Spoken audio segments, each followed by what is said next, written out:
Now what that means, quite frankly, is everyone sees me walk around here at 5'10", but today, I got my cowboy boots on, so I got a little extra height now. Good looking, I did my hair up, looking real good. It's really easy to stay humble looking like this. So that's the intro to that.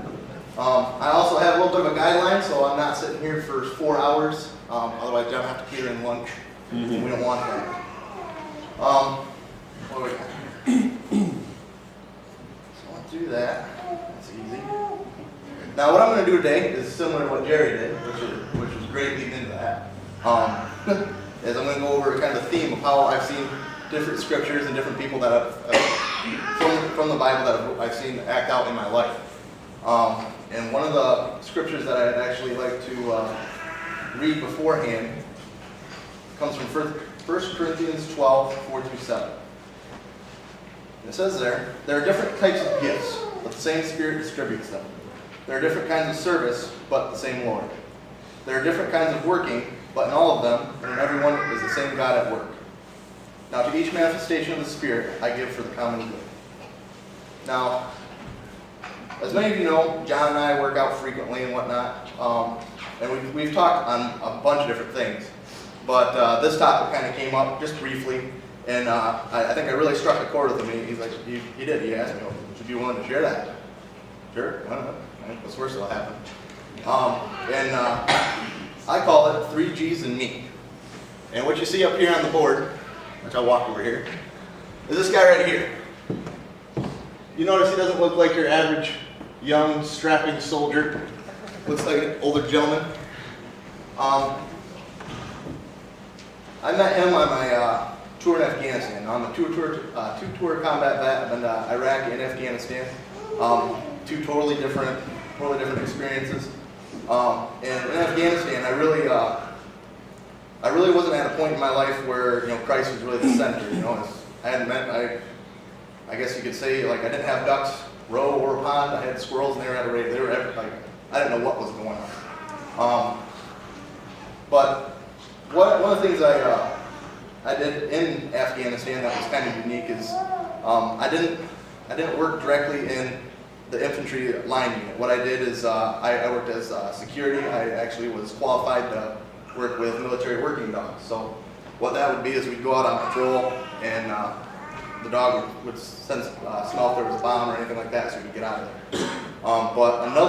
I had a lot of hats in the military. I was also our unit master gunner, so anything weapons related came through me. And that's where actually I got blessed to meet up with George. Now George was also a combat veteran, but he was a private contractor over there when I met him. He was also a preacher, which was unique, and a Vietnam vet, as you can see from his coat there. When I met him, he kind of dropped in whatnot, but he created the whole 3 G's. What he used that over there for was his 3 G's ministries, and that was what he said was God, guns, and George. Now that's kind of how he lived his life, kind of in that order, because God protected him, the guns also protected him, and then he used that to serve the other two. But since then, I've kind of modified it to what I feel was more what he did with that ministry, was because God gave George, unspeakable abilities with weapons. That guy could use some stuff that I'm still amazed. But he used that talent to actually reach out to others that were in a war zone with a lot of different things going on, and actually bring and build the body of Christ. One thing he was really good at was because what would happen is he would fly into a different outpost after something would happen, and would repair anything that would go on. And then while he was there, he would talk to everybody that he had an interaction with and let them know, hey, I got 3 G's ministry. If you're interested, I'd like to do a fellowship with you guys. And he always told me, he goes, I don't always get a warm reaction, and I don't always get big numbers. But he said, it's by God's grace, they gave me these abilities. I'm here to save lives and save souls. And like that's the big numbers to me. So when we first met, it was actually, he flew into our outpost to repair some weapons that had taken some shrapnel damage. and a couple of different machine guns that had gone down during our spring riots. We had a real short interaction, you know, kind of, it was, we had different tents that we lived in and whatnot, and so they kind of called me out from the tents and whatnot, and you know, he met him at the landing zone, or LZ as we call it, and introduced himself, says, hey, got things kind of going for the day, what we were going to get done, and I actually stayed long enough that we could have lunch together, and that's where it kind of, I noticed something was a little different about him, you know. One of the things I noticed is that he openly prayed before his meal, and nobody, like I was even guilty of not doing that over there, nobody did that. A few months later, where we were at was kind of, nobody liked us there, but we worked with an ODA group out of Guatemala, and they kind of ran the show and then used us for a support element. So if they did a raid, we worked in coordination with them. But they decided that we kind of filtered out most of the Taliban in the area, and the operations didn't have to go on any more up there. And it was really hard to get to it. I mean, you could go by helicopter mostly, but to get there by vehicle was kind of rough. So they decided to shut down our outposts and start destroying it, which kind of stunk because I spent months with another guy who was actually tall, handsome, you know, Bergsma. And we got to actually build up our position for a while, so that was kind of a little endearment when I lost it. I mean, I even brought a porta-john trailer in there. That was kind of a big deal. I don't think you realize it was a big deal.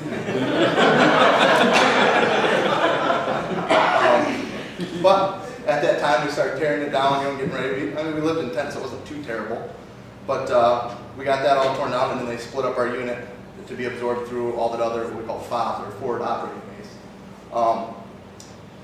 Our company actually was very fortunate. We went back to our battalion headquarters, so I actually knew the guys there. And I took over another position there because we weren't no longer doing any patrols or anything like that, no infiltration. So I moved in and worked with our battalion executive officer and became our reset and movement NCO, which sounds fancy. Basically, all I did was I made sure all the stuff that we borrowed when we went in country got brought back to where it was supposed to be gone, where it was supposed to go, and made sure all of our stuff was accounted for and packed all of our connexes and got everything so we could send it back home. One thing that was really nice about being there was that was exactly where George was stationed. That's where his main depot, is what we called it, was actually at. So everybody that had major problems would come there. It was also kind of hot there. We had a lot of issues with the Russians planted mines all around, so you really had to be careful where you were at. So when I got to that FOB, I actually got to get my own little Connex container that was, you know, that was like my area. It was kind of cool. We could lock it up. And I got the privilege of working with George personally. I ran into him at the big chow tent there, and struck up a conversation kind of like we just never really, you know, left off anywhere. And he said, you know, it's our band. You're one of my favorite guys. You got any stuff that needs to get fixed? I'm like, well, we got a ton of stuff, you know, because with the National Guard unit, you don't always get the best of everything. Like, it goes a long time before you get it reset. So luckily, when I was involved, we were constantly getting deployed, so we always had the newest, the greatest, latest and greatest. So instead of actually doing kind of what you're supposed to do, is, you know, I'm supposed to get everything all set and then go meet with George to just as an appointment to get stuff fixed. George would actually meet me for breakfast. We'd have kind of, you know, a little fellowship, and then he'd actually come to my Connex, my area, and I'd let him in and whatnot, and then we'd spend the day together, which was outstanding. I mean, I consider him one of the few mentors that actually kind of turned my life back towards Christ. We also had a little bit of downtime here and there. I mean, when you're packing, I don't know, thousands of people's equipment to go back to country, you got time here and there, but not every day. But during that time, George was always talking about building a church. Now, when you're in country, you're not really allowed to gather like this because stuff drops out of the sky and stuff happens. So Army regulations kind of restrict where you can and can't go. But while we were there, I was fortunate enough to actually help him build a little church, and he used HESCOs, which if anybody knows what that is, I doubt it. So there's a string of giant baskets, we'll say, just metal baskets that are full of burlap, that are kind of in a line, and we fill them with dirt and sand, and it creates a barrier, it helps with the bunker. So we built 2 3 high, and then we took an Air Force loading pallet, which actually clips into a plane, and we made the roof out of that, and then we reinforced the top of that. And actually, he started to be able to do services there every Sunday, which was, he's such a godsend to him. And we also got it certified to be a place to gather, because if we take incoming, we could actually use it as what we call a casualty collection point. So if we have, like, something does happen, we got to get people in there, it's a safe place that won't sustain any more damage.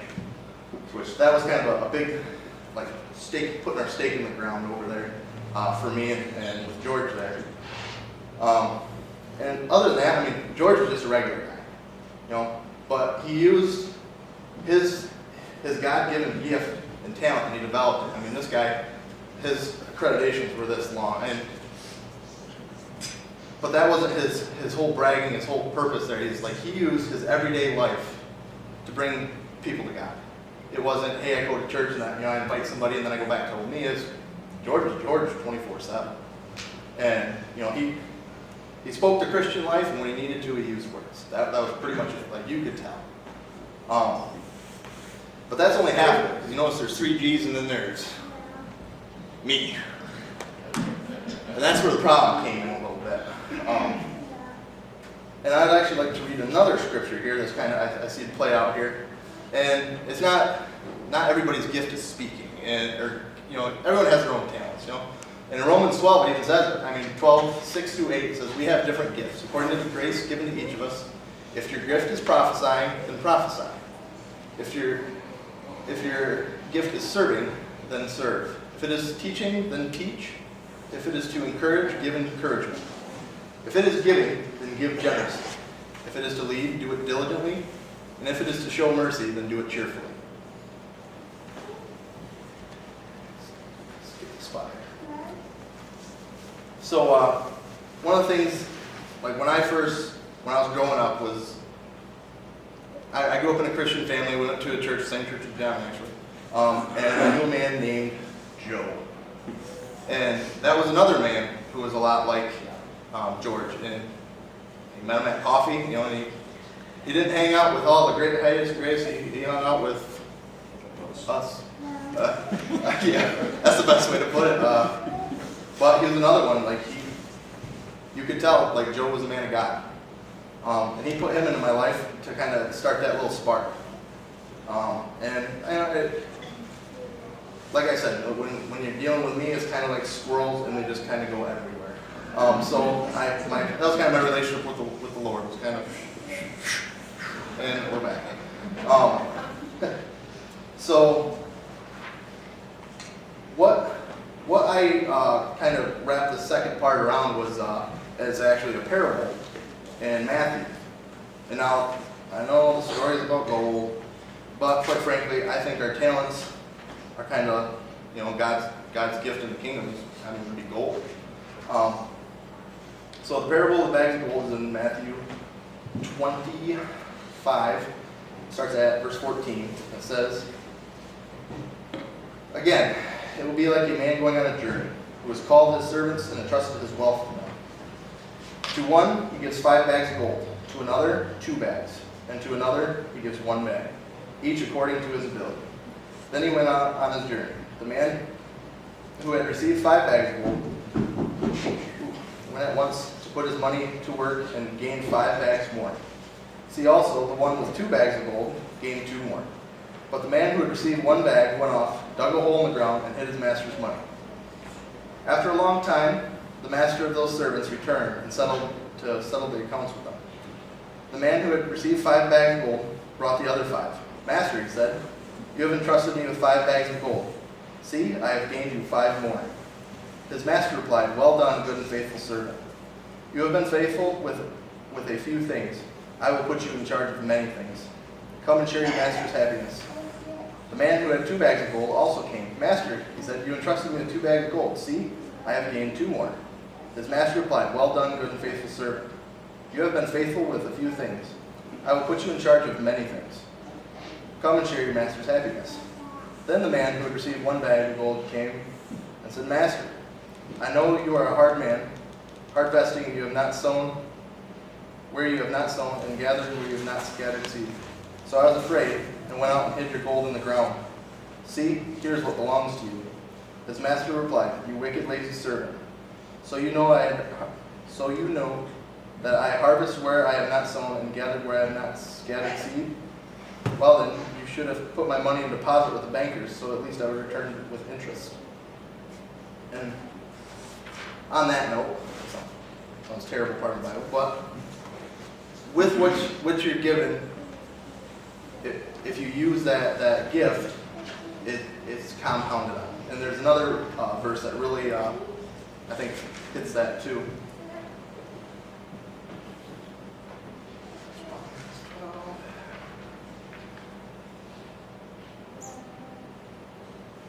Drop my paper here.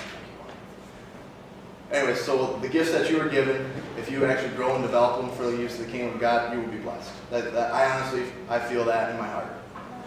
And my life hasn't always been like that. I mean, for a while I just coasted, and my wife is sworn to secrecy, so none of the details can be disclosed.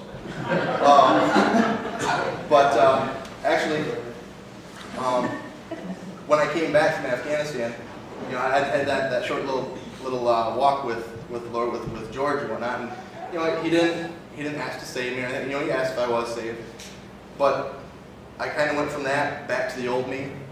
Plus some of the things that had happened, and it could be worse, you could say. And she's sworn to secrecy on that too. About 3 years ago, I actually started a little self-examination, and kind of digging in, and you could say personal development. I also started going to church with my wife and oldest at the time, because we didn't have Zoe. I started learning different things in the Bible, different people, and really learning how to. I learned things outside of the Bible as well that I believe helps in the kingdom. I mean, exponentially. Stuff like we got personality. Like God gave you a specific personality, which would be different than somebody else, because you may have a different task than somebody else in His kingdom. I learned why I kind of unconsciously reacted the way I did to certain situations, which would be different than others. I'm kind of the, what's the best way to put it? I'm kind of the often wrong but never in doubt kind of guy. Or the hey, watch this. That's safe to say, right? So, if there's a direction I'm going, like if it looks good, follow. If not, I'm on my own. But I learned different things like that. I also learned, having a Christ-centered home, working on your marriage and stuff. There's stuff in the Bible and outside the Bible. People have done tons of research. I learned things on how to relate better with my wife, and things that have grown that exponentially. And that alone has kind of steamrolled into our life where other people have noticed that, and it kind of draws people in and draws them into the kingdom by default. I read a little pink book that had a heart on it, love languages. I also got advice on fixing my marriage. There's just tons of stuff. I actually started digging into leadership, different styles and different successes. I've read a bunch of Christian books like Point Man, which if anybody hasn't read that, is an absolutely amazing book. It's about kind of the attack on the Christian man and the family, and how to raise up young men, and how only men can really raise up young men. I started going to different leadership breakfasts. I actually got an invite on Facebook, and I've been thoroughly enjoying them. I mean, you get to pick the brains of so many different people and different stories, just like the last one that you had was just phenomenal. And it helps build the body in unity, because you can relate to certain people, you can not relate to certain people, but everybody that comes together for the better of Christ is a win in my book. What else did I do here? Oh, I've also been telling, I tell everybody about what I've found inside the Bible, outside the Bible, to see if there's something that we can actually do as the body of Christ to help their life. I let them know if there can be better marriages. You can have better relationships with kids. You can have a better work environment. You can really dig in and grow your relationship with Christ. And it's all kind of nitty gritty, and you laugh a little bit. But why did I tell you all that? It's because I believe, I'll go back to the other part, which is, I believe that God gave us the different temperaments to accomplish the different tasks in His kingdom. We all have different talents, but what are you using yours for? Like, what are you developing? What have you found that you drive a passion for? There's a bunch of different things that you can do to actually help out the kingdom of the Lord, but in essence, we can glorify God in His church. We promote growth and maturity in the body, everybody growing in their faith. We promote unity in the body, which you find with relating to other people. You kind of get to know them and whatnot, and you unify. And another big one would be building up others in the church, because not everybody's comfortable speaking. Some people, I watch them fight through their fear, and you want to talk about inspirational? Somebody up here fighting through that fear, that lights my torch. I'm serious. I also believe He put this in front of me to actually effectively communicate to others about God. Because I can talk forever, and you can probably understand about half what I'm saying. The problem is getting me to shut up, actually. But effectively communicate, get my point across. My wife is a phenomenal speaker. Me, I just garble on forever. But I think that's all this has been put in front of me to help me build that. I guess the question I want all of you to ask yourself is, what talents are you using for the Lord? I can give countless examples. We've got Jerry Peters in the front here. He's a little nervous speaking. It's great, but he's developing. Like, that guy's my little hero. Like, he gets up, he's great doing music and everything, but he's also speaking. Thanks. Art Proctor's another one. Another brother Christ, he's up in front delivering messages.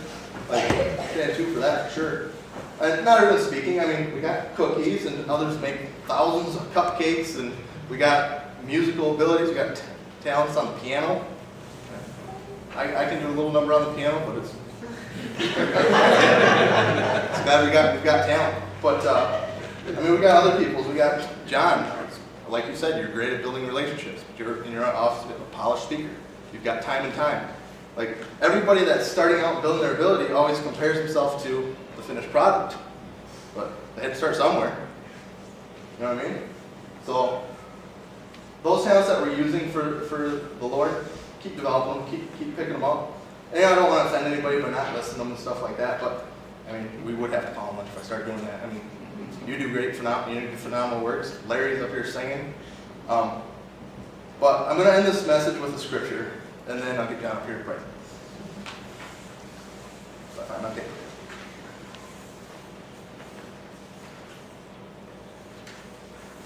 This is one we want. And it actually goes back to that story I just told you guys about the goal. Now, if you want to put talents in there, which some translations they do, Matthew 25:29, it basically says if you don't use it, you lose it. To those who use what they are given, even more will be given, and they will have an abundance. But for those who do nothing, even what little they had will be taken away. So, in essence, you want to paraphrase that, if you don't use it, you lose it. Use your talents, develop them, and I'm hoping that made some sense for you guys this morning. John?